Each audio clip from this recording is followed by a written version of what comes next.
লাইফে যদি শান্তি চান তাহলে নিজের পার্সোনাল বিষয়গুলোকে প্রাইভেট রাখার চেষ্টা করুন। নিজের ব্যক্তিগত সবকিছু মানুষের সাথে শেয়ার করার দরকার নেই। আপনি যদি 100 টাকা ইনকাম করেন তাহলে 90 টাকার জীবনযাপন করার চেষ্টা করবেন।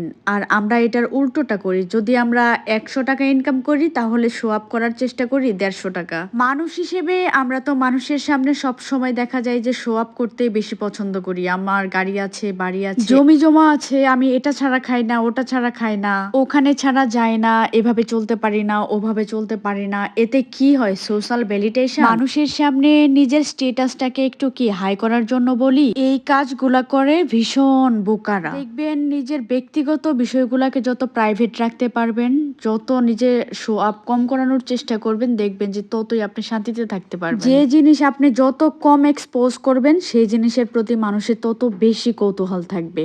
এক সময় নায়ক নায়িকা, গায়ক গায়িকার প্রতি মানুষের কিন্তু বিশাল জানার আগ্রহ ছিল, তাই না? কত কৌতূহল ছিল, নায়ক নায়িকাদের সম্পর্কে জানতে হবে, গায়ক গায়িকাদের সম্পর্কে জানতে হবে। এখন আর মানুষের রেগুলার জানার আগ্রহ নেই। কেন জানেন? কারণ মানুষের প্রাইভেট রুম থেকে শুরু করে সবকিছুই এখন পাবলিক করে দেওয়া। আপনার জীবন কি জানেন? আপনার জীবনটা হচ্ছে আপনার স্ট্যান্ডার্ডের প্রতিফলন।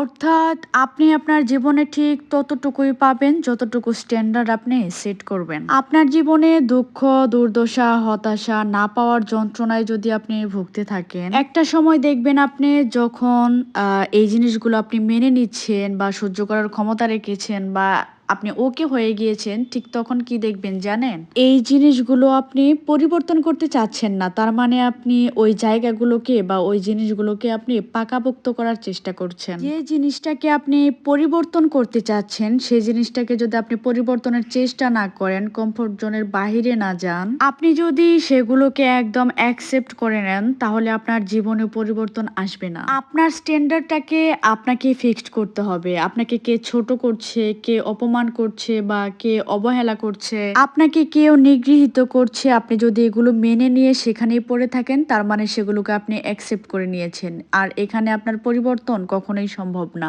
তাই নিজের লাইফটাকে পরিবর্তনের জন্য নিজেকে উঠে দাঁড়াতে হবে। Don't compromise your standard. আমাদের প্রত্যেকটা মানুষেরই তো লাইফটাকে পরিবর্তন করার অনেক ইচ্ছা থাকে, অনেক বড় হওয়ার চিন্তা ভাবনা থাকে, বা নিজের লাইফটাকে গোছানোর অনেক ইচ্ছা থাকে। তো সেজন্য তো আমাদেরকে সে জায়গা পর্যন্ত যেতে হবে। কেউ যদি আপনার পিছনে বাজে মন্তব্য করে, কেউ যদি আপনার পিছনে লেগে থাকে, কেউ যদি আপনার বিরুদ্ধে ষড়যন্ত্র করে, তাহলে আপনি কখনোই মন খারাপ করবেন না। একটা জিনিস মনে রাখবেন, যোগ্য মানুষের পিছনেই সবাই লেগে থাকে। যারা অযোগ্য এবং মূল্যহীন, দেখবেন তাদের পিছনে না কেউই লাগে না, এবং তাদের পিছনে কেউ সময় নষ্ট করে না। তারা আপনার প্রতি জেলাস। তারা আপনার সেই অবস্থানে বা আপনার সেই জায়গায় যেতে পারবে না বলেই তারা আপনার পিছনে ষড়যন্ত্র করে বা আপনার পিছনে লেগে থাকে। আপনি তাদেরকে কখনোই পাত্তা দিবেন না, বরং আপনার কাজগুলো এমন ভাবে করে যান যেন আপনি তাদের ধরাছোঁয়ার বাইরে চলে যান। এটাই হবে আপনার তাদের বিরুদ্ধে উচিত জবাব। সকলে ভালো থাকবেন। আল্লাহ হাফেজ।